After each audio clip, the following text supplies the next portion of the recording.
Welcome to another episode of podcast with Aftab. इस वक्त हम साइंस और टेक्नोलॉजी के दौर से गुजर रहे हैं। दुनिया तेज़ी से तरक्की कर रही है, वहीं कुछ सीक्रेट सोसाइटीज़ भी अपना काम खामोशी से कर रही हैं। दज्जाल एक फितना, एक शख्स या फिर एक सिस्टम। आज का हमारा मौजूद गुफ्तगू है दज्जाल एंड द सीक्रेट सोसाइटीज़, और इस टॉपिक पे बात करने के लिए आज हमने अपने कराची स्टेशन में इनवाइट किया है मारूफ स्कॉलर जनाब काशान अली साहब को। सर अस्सलाम वालेकुम। वालेकुम अस्सलाम। सर बहुत शुक्रिया कि आपने अपने कीमती वक्त में से हमें वक्त दिया। सर आज का मौजूद गुफ्तगू दज्जाल एंड द सीक्रेट सोसाइटीज़। देखिए, सबसे पहले जैसे आपने अभी तारुफ में फरमाया, सबसे पहले तो ये पता होना चाहिए कि दज्जाल है क्या। क्या ये महज एक फितना है, और फितना है तो किस किस्म का? क्या ये एक निज़ाम का नाम है या ये महज एक शख्सियत है? तो इसका जवाब सबसे पहली चीज़ तो ये कि दज्जाल का जो तारुफ हमें नबी अकरम सल्लल्लाहु अलैहि वसल्लम की सही अहादीस मुबारका से मिलता है, जिस पर तमाम फ़रीक़ैन बिल्कुल मुत्तफ़िक़ हैं। तो दज्जाल एक शख्सियत भी है, एक शख्सियत भी है। अब ये शख्सियत किस नौइयत की है, इसका तारुफ ये है कि ये नायब शैतान है, शैतान का नायब है, इब्लीस का नायब। तो इसके साथ तमाम तरह की तागूती, शैतानी और काली ताकतें तो होंगी। एक बात, जब इतनी ताकतें एक ही मरकज़ पर इकट्ठी हुई आफ्ताब, तो फिर ये कहीं ना कहीं एक सिस्टम भी हो गया। बिल्कुल, क्योंकि बगैर सिस्टम के तो कोई भी लीड नहीं कर सकता, कुछ भी नहीं कर सकता। अब बात आई, आपने शुरू में फरमाया कि साइंस और टेक्नोलॉजी का दौर है। जिस तरह हम पीछे बात कर चुके हैं कि हर चीज़ का मस्बत इस्तेमाल भी है और हर चीज़ का मनफी इस्तेमाल भी है।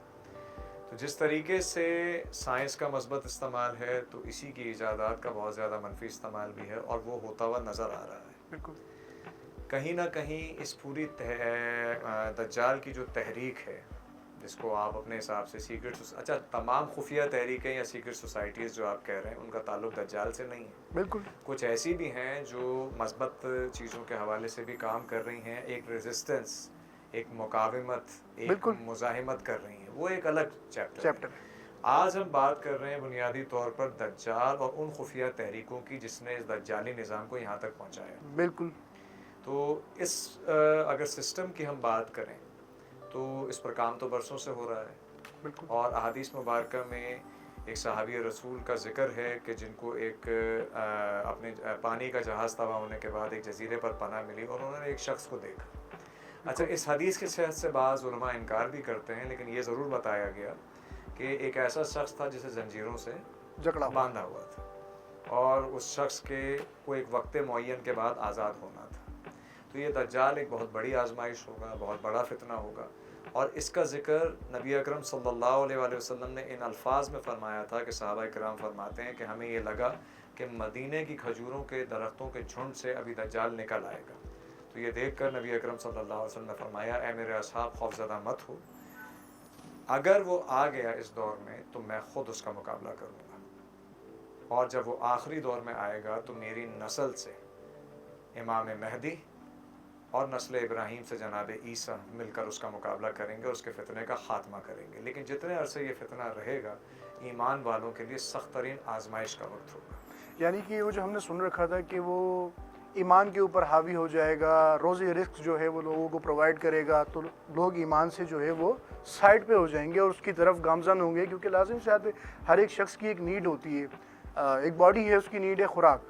इसी तरह से हर दौर में वसाइल की ज़रूरत होती है, तो वो वसाइल के ऊपर काबिज़ हो जाएगा जो हमने सुन रखा था, और वो वसाइल को अपने अख्तियार में लेगा, और उसके बाद जो है वो लोगों को प्रोवाइड करता जाएगा और ईमान से दूरी इख्तियार होती जाएगी। और एक इशारा करेगा तो बारिश हुआ करेगी, एक इशारा करेगा तो लोगों का रिस्क बंद हो जाएगा, यहाँ तक कि एक का रिस्क दूसरे को भी चला जाएगा। बिल्कुल। और वो टेक्नोलॉजी के दौर में, आज के दौर में ये पॉसिबिलिटीज़ हम कह सकते हैं कि इन फ्यूचर कोई ऐसी टेक्नोलॉजी आज भी है, आ सकती है, आज भी है, मौजूद है। आपके पास अगर मोबाइल ऐप है या एटीएम कार्ड है, आप एक क्लिक के ज़रिए अपना पैसा मुझे दे सकते हैं। बिल्कुल। अगर आप एक क्वालिफाइड हैकर हैं तो मेरा पैसा मुझसे छीन भी सकते हैं, मिसाल की बात है। बिल्कुल। तो दज्जाल अल्टीमेटली आप देखेंगे जितने चिप आपके लग रहे हैं, एनआईसी में आपके चिप लग गया, सिम में आपके चिप लगा हुआ है, हर चीज़ में चिप लगा हुआ है, तो एक क्लिक के साथ इसको बंद किया जा सकता है। बिल्कुल। और ये भी हमने सुन रखा था कि वो, यानी कि अगर किसी के माँ बाप नहीं है तो उसको भी लाके सामने खड़ा कर सकते हैं और हम यानी कि आपके डीएनए से कुछ भी पॉसिबल है आज के दौर में। डीएनए से आजकल कुछ भी पॉसिबल है और अब आप एआई के दौर में रह रहे हैं भाई। एआई के दौर में, आर्टिफिशियल इंटेलिजेंस के दौर में आप बोलकर इमेज बना रहे हैं। बिल्कुल बिल्कुल। ठीक है, तो जब आपको एक लोकल बंदे को इतनी क्रिएटिविटी वो दे रहा है तो जो उसका ओनर होगा उसके पास कितनी क्रिएटिविटी होगी। और होलोग्राफिक टेक्नोलॉजी तो बरसों से हम कार्टून्स में और मूवीज़ में देखते आए, डॉक्यूमेंट्रीज में, और आज वो पॉसिबल भी हो गई हैं। बिल्कुल अभी रिसेंटली पाकिस्तान के एक सियासतदान ने होलोग्राफिक्स के जरिए खिताब किया था। बिल्कुल बिल्कुल। ऐसा बिल्कुल, हुआ था? बिल्कुल हुआ था तो सर। होलोग्राफिक्स के जरिए तो फिर वो कुछ भी दिखा सकते हैं। तो इसीलिए वो फितना बहुत खतरनाक है। यानी जो बातें हमने अहादीस में सुनी और हिस्ट्री में पढ़ी वो हमें टेक्नोलॉजी के दौर में रियल होती हुई दिख रही है। बिल्कुल दिख रही हैं। हदीस में है कि दज्जाल के आने के दौर के वक्त में दूर नज़दीक और नज़दीक दूर हो जाएगा। मशरिक वाला मगरिब को देखेगा, मगरिब वाला मशरिक को देखेगा देखेगा। देखेगा। तो बात सिर्फ इतनी सी है कि अब आते हैं कि सीक्रेट सोसाइटीज़ ने इसमें क्या रोल प्ले किया। देखें, सबसे पहला जो तारीख़ में एक सबूत मिलता है, क्योंकि मैं तारीख़ का एक अदना सा तालिब इल्म हूँ। स्पेन में जब मुसलमानों का ज़वाल हुआ तो स्पेन की जब दौलत हाथ में आई इज़ाबेला और फर्डिनेंड के हाथ में, बिल्कुल। तो इन्होंने जो वॉयजेस ऑफ डिस्कवरी के नाम से काम शुरू किया था कि हिंदुस्तान का और जगहों का रास्ता ढूंढा जाए। तो इनका सबसे बड़ा जो कैप्टन था या कमांडर था उसका नाम था क्रिस्टोबल कोलोन, बिल्कुल जिसको हम आज क्रिस्टोफर कोलंबस कहते हैं। बिल्कुल। स्पेनिश में क्रिस्टोबल कोलोन था। ये पूरी जो वॉयज लेकर निकला था, इसके पीछे इन सीक्रेट सोसाइटीज़ का पैसा भी लगा हुआ था। नई ज़मीन ढूंढते ही अमेरिका या जो भी जगह इनको मिलती गई, ये वहाँ पर एक सिस्टम बनाते चले गए, जहाँ जहाँ इनको सिस्टम मिलता चला गया। अब उस सिस्टम को बनाने के लिए सबसे पहले इन्होंने दुनिया भर का प्रेस काबू में किया, मीडिया काबू में किया। उस वक्त इलेक्ट्रॉनिक मीडिया इतना नहीं था। अच्छा, प्रेस काबू में किया तो ऑब्वियसली किताबें भी। सर गालिबन ये दौर जो है ये तुर्कों के उरूज का दौर था। तुर्कों के उरूज का दौर एक तरफ चल रहा था और दूसरी तरफ मुसलमान यानी तुर्क उरूज की तरफ आ रहे थे। जी जी। और यूरोप में इंडस्ट्रियल रेवोल्यूशन आ चुका था। बिल्कुल। तो यूरोप हमसे आगे था, बस वो हम पर इंटरफेरेंस नहीं कर रहा था उस वक्त तक। फिर बाद में जंगें हुई और आपको पता है वसाइल के दौर में तो फिर होता ही है। तो ये जिस जगह पर भी गए इन्होंने लिटरेचर पर कब्जा किया। एक मिसाल देता हूँ, कहीं आपने कुरान या हदीस में ये बात सुनी है कि सबको एक आंख से देखना इंसाफ कहलाता है? नहीं। लेकिन उर्दू के अंदर ये मुहावरा है, सबको एक आंख से देखना। बिल्कुल।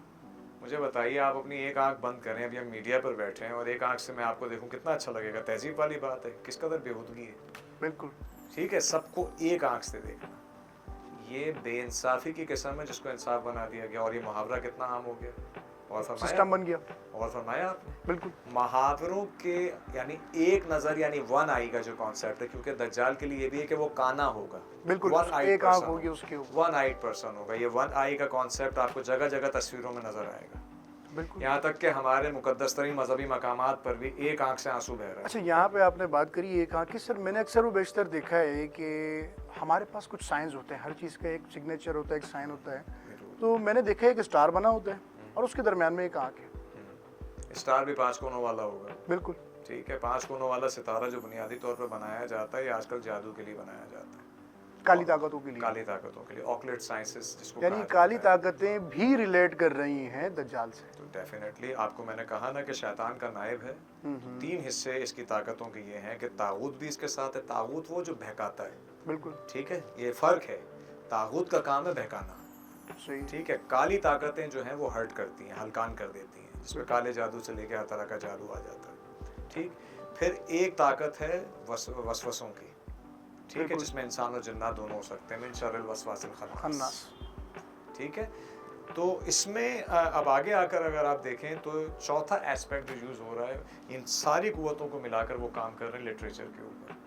लिटरेचर, अब एक मिसाल है कि सबसे बड़ी फिल्म इंडस्ट्री दुनिया में कहाँ कायम हुई? America, Hollywood. ठीक, सबसे ज़्यादा जो नॉवेल्स लिखे जाते हैं वो इंग्लिश में लिखे जाते हैं, इंग्लिश एप्लीकेबल है। आपने एक नॉवेल का नाम सुना होगा, हैरी पॉटर। बिल्कुल सर, मूवी भी। आप ये देखिए कि हैरी पॉटर का नॉवेल, उसका कॉन्सेप्ट किस तरीके से मिक्स किया गया है पर्सनैलिटीज़ के लिए। यानी जिस तरीके से इब्राहिम अलैहिस्सलाम और मूसा अलैहिस्सलाम की स्टोरी है कि उनको उस ज़माने का जो बादशाह था, जो खुदा कहलवाता था अपने आप को, नौजुबिल्लाह फिरौन नमरूद की बात कर रहा हूँ, और वो मरवाना चाहता था तो अल्लाह ने उनको बचा लिया। तो हैरी पॉटर का तारुफ क्या होता है उसकी मूवी में? The boy who survived and lived. और कीजिएगा, the boy who survived and lived. Mix किया जा रहा है। अच्छा, शैतान कभी आपसे आफ्ताब झूठ नहीं बोलेगा, उसको पता है पकड़ा जाऊंगा। बिल्कुल। वो झूठ और सच की आमेजिश करता है। आमेजिश कैसे करता है आप ये देखें, पूरा नॉवेल आपके सामने सबूत बनेगा। मुझे एक बात बताइए, दुनिया में किसी मजहब के अंदर मैजिक अप्रिशिएट किया जाता है, तारीफ होती है? कहीं भी नहीं होती। कहीं भी नहीं होती। हर जगह काले जादू से, शैतानी अमल से नफरत की गई है, ऐसा है? बिल्कुल ऐसी है। इस नॉवेल के बाद आप देखें कि न्यूयॉर्क से लेके हर जगह, लंदन में पहले ऑकलेट साइंसेस एक डिग्री होती थी मास्टर्स लेवल के ऊपर कि मख्फी ताकतों के ऊपर काम करें, चाहे वो रूहानी हो या गैर रूहानी हो। लोग करते थे, पढ़ते भी थे, थ्योरी के तौर पर पढ़े, कुछ प्रैक्टिकल हो जाते थे, ऐसा था। बिल्कुल एक ऑकलेट साइंसेस एक थी डिग्री एक ज़माने से। अब आप देखिए कि बाकायदा स्कूल्स बनाए जा रहे हैं हॉगवार्ट्स की तर्ज पे। क्यों बनाए जा रहे हैं? हॉगवार्ट्स जो स्कूल है हैरी पॉटर में, हॉग सुअर, वार्ट्स, हॉग की चर्बी या वार्ट से निकला हुआ, ये पुरानी जबान का लफ्ज है। स्कूल का नाम यानी माजरत के साथ खंजीर का स्कूल, सही, सॉरी टू से, ठीक है। उसको ये दिखाया। अच्छा, जादू का किसी मजहब से कोई ताल्लुक नहीं है। इस मूवी के अंदर आप सारे जादूगरों में अच्छा जादूगर, बुरा जादूगर दिखा रहे हैं, यानी हर तरह के होते हैं जैसे आम सोसाइटी के लोग हैं। जबकि जादू आप करेंगे उस वक्त जब आप अपनी रूह शैतान को बेचेंगे, बिल्कुल, जब आप शैतान को नौजुबिल्लाह सजदा करेंगे, जब तक अपने आप को गंदगी से खलास नहीं करेंगे, गलाजत नहीं खाएंगे, आप जादू कर नहीं सकते। ऐसा ही है, बिल्कुल पॉजिटिव दिखा दिया, क्रिसमस मनाते हुए दिखा दिया, क्रिश्चियनिटी के ऊपर क्रिश्चियंस ने बड़ा एहतजाज किया इस पे, ये आपने क्या दिखाया है।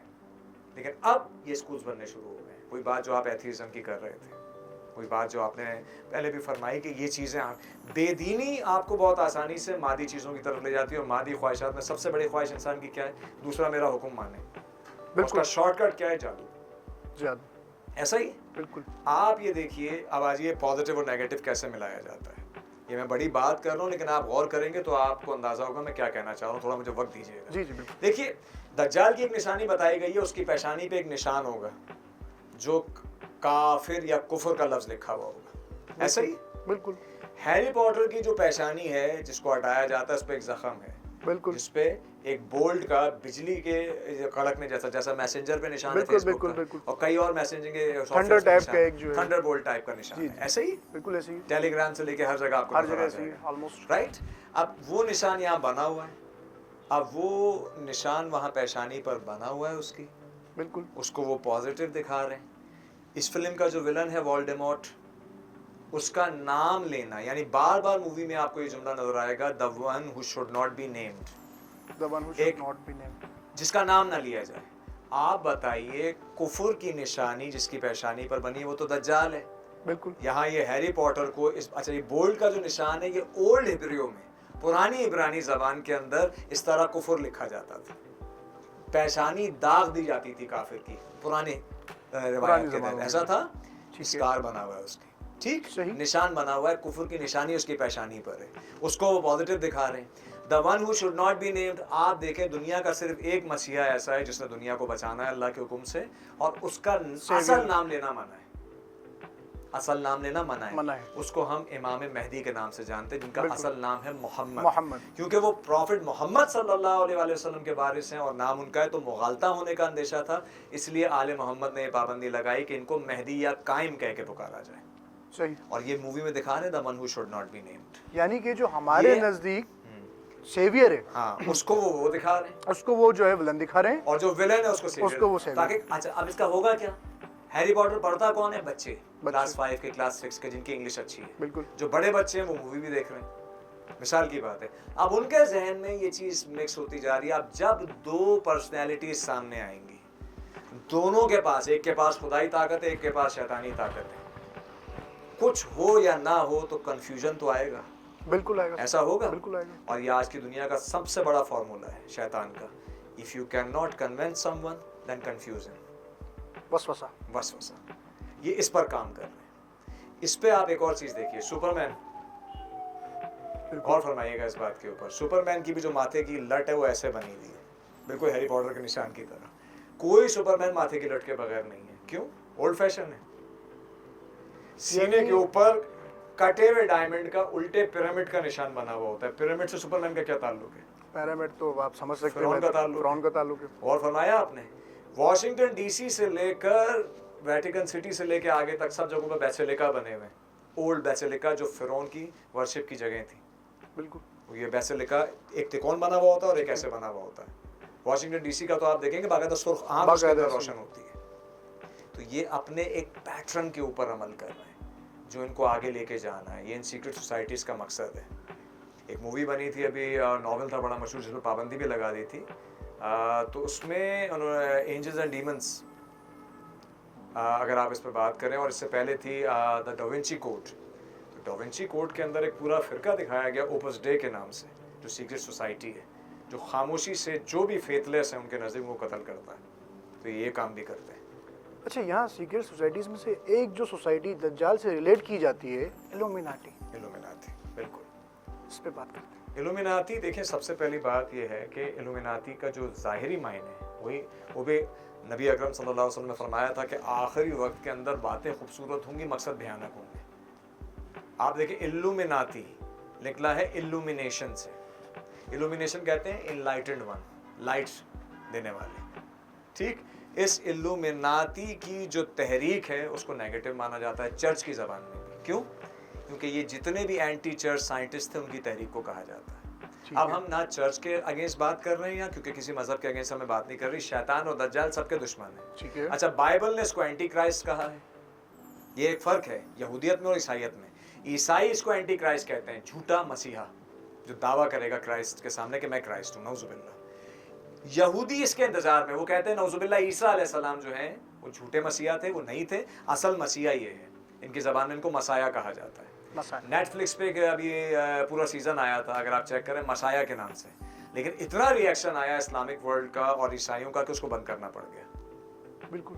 तो बाकायदा उस सीजन को बना। अच्छा, लोगों के माइंड सेट किए जा रहे हैं कि ऐसे बंदे ने आना है। तो ये सीक्रेट सोसाइटीज ऐसी नहीं है कि बड़ा कोई खुफिया किस्म का तहखाना है, वहाँ तहरीक चल रही है। नहीं, ये मैं भी हो सकता हूँ, आप भी हो सकते हैं, मादरत के साथ। बिल्कुल। डायरेक्ट यूसेज वाले भी हैं और इनडायरेक्ट भी हैं। यानी एक वो तबका है कि जो खुलेआम इसको एक्सेप्ट करेगा, एक वो तबका है कि जिसको पता भी है और नहीं भी, लेकिन वो फिर भी उसकी गिरफ्त में। एक मिसाल की बात और ले लीजिए, आपने एक नोट किया होगा एक चीज़ को, आधे जिस्म, आधे सीने और पीठ के ऊपर और एक बाजू के ऊपर टैटू है, बिल्कुल, और बाकी जिस्म सही है। ये चेक किया आपने? इसकी और जितने ये स्टार्स हैं, यानी ड्वेन जॉनसन तक उसमें है, द रॉक, और कई लोग जो हैं, काफी सेलिब्रिटीज, ये सारे सेलिब्रिटीज जो आधा जिस्म इस तरह पेंट कराते हैं, एकदम से उसकी मूवीज हिट होनी शुरू हो जाती हैं। सर, पाकिस्तान में भी कुछ ऐसे एंकर और होस्ट बिल्कुल सही है, निकले थे। बिल्कुल। इस तरह का जो है, ये क्या कॉन्सेप्ट है? शैतान को भी अल्लाह ने आधा मस्क किया था, आधा मस्क किया था। सही। इंसान अपने जिस्म को मस्क दिखाता है, सबसे ज्यादा खुश कौन होगा? इब्लीस।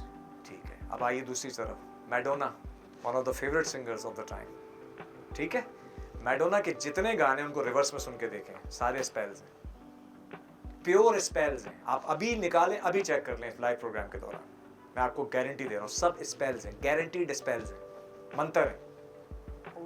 ब्रिटनी स्पीयर्स, अजदहे को कंधे पे लेके परफॉर्म करना, और वो आप जाके देखें, ये पुरानी मिस्री जो शैतानी देवियां थी उनका काम था। बिल्कुल ऐसी। ठीक है, अंदाजा कीजिए इस बात का। अच्छा सर, यहाँ एक सवाल और भी मेरे जहन में आ गया, देवी वर्सेस डेविल।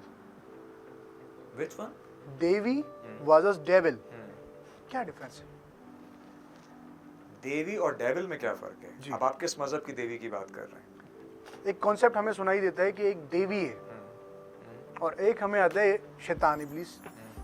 तो दोनों में डिफरेंस क्या है? कि मतलब हमारे यहाँ क्या कॉन्सेप्ट है, किसी और मज़ाहिब के अंदर क्या कॉन्सेप्ट है? देखिए, सबसे पहली बात ये है कि डेविल अंग्रेजी का लफ्ज़ है, देवी संस्कृत का लफ्ज़ है। मायने सेम है। मायने सेम कैसे हो सकते हैं? देवी उनके यहाँ कहा जाता है गॉड सेंड विमेन को, हिंदुओं में, यानी जिनकी वो पूजा करते हैं, आसान अल्फाज में गॉडेस, क्योंकि उनके देवता या उनके खुदाओं में ये कॉन्सेप्ट है उनके पास, हिंदुओं में और यूनानियों में और मिस्रियों में, कि अल्लाह उनका नौजुबिल्लाह मिसाल, उनका जो देवता है वो मेल भी हो सकता है, फीमेल भी हो सकता है। तो जो फीमेल वर्जन है वो देवी कहलाता है, और जो मेल वर्जन है वो देवता कहलाता है। ऐसा ही, ठीक है। अच्छा, देवी देवता पॉजिटिव रखे जाते हैं हमेशा, मज़हब के कॉन्सेप्ट के हिसाब से, उनके मज़हब के कॉन्सेप्ट के हिसाब से। डेविल जो है बेसिकली ये इंग्लिश का लफ्ज़ है, शैतान का लफ्ज़। तो देवी और डेविल का वैसे कोई कंपैरिजन है नहीं। सही। अच्छा, इसमें आप ये बात फिर जहन में रखिएगा, इस वक्त जो प्रोग्राम हम कर रहे हैं उसमें हम सिर्फ इस्लाम की बात नहीं कर रहे, हम ये बताना चाह रहे हैं कि शैतान तमाम मज़ाहिब का जिसमें किसी ना किसी सूरत उस पॉजिटिव हस्ती जिसे अल्लाह या गॉड या भगवान जो कहते हैं किसी सूरत भी मानते हैं तो वो सबका दुश्मन है। तो इसी तरह उसका नायब दज्जाल भी दुश्मन है और सीक्रेट सोसाइटीज़ भी दुश्मन है। बिल्कुल सर। तो ये हिंदुओं के भी उतने ही दुश्मन, क्योंकि हिंदू कौन है बेसिकली? आदम की औलाद। बिल्कुल। ईसाई और यहूदी कौन है? आदम की औलाद। तो ये चाहते हैं कि इन सब को तबाह व बर्बाद किया जाए बुनियादी तौर पे। जो उसके रास्ते पर चल पड़े बस वो बच जाए। बिल्कुल। यहाँ पर आकर सवाल हो जाता है खराब। अब आप इंडियन फिल्म इंडस्ट्री को देखें, जहाँ जहाँ इनको इन्फ्लुएंस मिलता है ये सारे काम करते हुए चले जाते हैं। कई चीज़ें आपको ऐसी मिल जाएंगी जिनमें क्लियरली शैतान, यानी जैसे चमगादड़ का बैट का साइन बड़ा कॉमन हो रहा है। बिल्कुल। बैट्समैन में तो था ही। आप देखें कई जगहों के ऊपर बाकायदा बैट फर्श पे बना दी जाती है, उसके ऊपर परफॉर्मेंसेस हो सर रही वो हैं। तो हमारे यहाँ थीम का एक कल्चर चल पड़ा है कल्चर चल पड़ा है। कि अगर कोई स्कूल में भी इवेंट हो रहा है तो वो पहले ये होता था कि येलो डे मना रहे हैं, ग्रीन डे मना रहे हैं, तो अब वो हैलोवीन डे मना रहे हैं। हैलोवीन मनाया जा रहा है, यही मैं कहना चाह रहा था। हैलोवीन सारे मॉडर्न स्कूल्स में बाकायदा लॉन्च किया गया है और मुझे तो ये लगता है कि शायद कहीं से फंडिंग भी आती होगी। मैं भी पॉसिबल। ठीक है। अब मुझे ये समझ में नहीं आता कि हैलोवीन का किसी मज़हब से सिरे से कोई ताल्लुक ही नहीं है। और मज़े की बात जो मैंने कहा था कि अमेरिका को इन्होंने अपनी पहली तजुर्बागाह बनाया था, फर्डिनेंड इजाबेला और जितने लोगों ने इन्वेस्ट किया था, और सबसे पहले यहाँ यहूदी पहुँचे, आपको पता है? सही। और यहूदियों ने जो 2 शहर पहले आबाद किए, पहला न्यूयॉर्क था, दूसरा न्यू जर्सी था। और new Jersey is the short form of new Jerusalem. ये न्यू जेरूसलम कहते हैं अपना उसको। तो इन्होंने वहाँ पर जो सारे काम किए थे, बुनियादी काम क्या किए थे, इन्होंने इल्म और टेक्नोलॉजी पे, प्रेस पे और लोहे पे कब्जा किया था। क्योंकि दुनिया की कोई इंडस्ट्री इनके पीछे ही चलेगी, इनसे आगे नहीं चल सकती। सही। अब इन चीज़ों पे कब्जा करने के बाद उन्होंने वही तालीम फैलाई जो उनके लिए ज़रूरी थी, और आज तक वो नज़र आ रहे हैं। अब हैलोवीन का जहाँ तक कॉन्सेप्ट इन्होंने इंट्रोड्यूस किया वहाँ पर, पहले इसका नाम रखा गया था दी सेलिब्रेशन ऑफ द सोल्स, रूहों का त्यौहार। इसके बाद इन्होंने इसको मस्क करना शुरू किया। आप देखिए पंपकिन भी होगा ना तो ऐसा काटेंगे जैसे, और हर चीज में ये आग लगाते हैं, उसमें आग का तासुर देते हैं। अच्छा एक सवाल और भी यहाँ पे आ गया आग से, जरतुश बिल्कुल, इसको भी थोड़ा सा साथ लेके चलिएगा। किस हवाले से पूछना चाह रहे हैं? कि जरतुश जो है वो दज्जाल के हामी है? नहीं, या वो एक अलग मजहब है? अलग मजहब, बिल्कुल हामी नहीं है दज्जाल के। तो ये इनडायरेक्ट तो भाई मुसलमान भी हामी हो सकता है ना, अपनी शैतानियत में पड़ के। बिल्कुल, जो पीछे हमने बात करी, लेकिन मैं यही पूछना चाह रहा था कि जो ये त्यौहार मनाए जा रहे हैं, जरतुश तो नहीं मनाते, ये जरतुश के तो नहीं, जरतुश नहीं मनाते, ठीक है। आग की पूजा तो हिंदू भी कर रहा है, लेकिन इसका ये मतलब नहीं है कि वो बराह रास्त शैतान के पीछे जा रहा है। मिसाल की बात, एक है इनडायरेक्टली किसी से गलती हो रही है, एक है डायरेक्टली जानबूझ के कोई शख्स गलती कर रहा है। मिसाल की बात, फर्क आया ना? बिल्कुल। अच्छा, अब आइए इस बात पे, जरतुश का जो मतलब मजहबी कॉन्सेप्ट था, वो बुनियाद वहाँ से है कि जरतुश को फिलोसफर भी कहा जाता है, दानिश्वर भी कहा जाता है, उसकी बाकायदा तालीमात है। जरतुश के मजहब में 2 कुव्वतें नेकी और बदी की मानी जाती हैं। फ़र्क बहुत सारे मज़ाहिब से जरतुश का ये है कि वो नेकी के खुदा को और बदी को भी खुदा मानते हैं। मतलब वो कहते हैं 2 गॉड अलग है और बदी का खुदा अलग है। There is 2 God in the world। हाँ, तो ये असल में इस कॉन्सेप्ट के ऊपर वहाँ मामला ज़्यादा ख़राब है, लेकिन चीज़ सिर्फ ये है कि देखें किसी न किसी सूरत में वो अच्छाई को भी मान रहे हैं। सही। उनका एक कॉन्सेप्ट है, वो आग जलाते हैं और उसके हिसाब से अपनी पूजा करते हैं या उसको जो वर्शिप करते हैं। अदरवाइज डायरेक्ट सैटेनिक कल्चर से इनका ताल्लुक नहीं है। सर सैटेनिक वर्शिप के ऊपर आते हैं। सैटेनिक वर्शिप के ऊपर आ जाइए। दुनिया का सबसे पहला चर्च 2016 में कोलंबिया में बनाया गया। कोलंबिया के जो कैपिटल है बोगोटा, उसके अंदर बनाया गया। और शैतान के बुत को लोग लेके चले, बाकायदा मस्क शुदा बुत को, और उसको लेकर उन्होंने बाकायदा वहाँ पहुँचाया है रोड्स पर से। अच्छा, क्योंकि Colombia is ruled by basically the drug lords. बिल्कुल, ड्रग लॉर्ड्स वहाँ पे रूल करते हैं, वहाँ पे पैसा भी सारा उन्हीं का लगा हुआ है। तो सीधी सी बात है, जो इंसानी जान की कीमत को नहीं समझेगा तो वो मजहब की अहमियत को क्या समझेगा। बिल्कुल। तो वहाँ बनाया गया सीक्रेटली।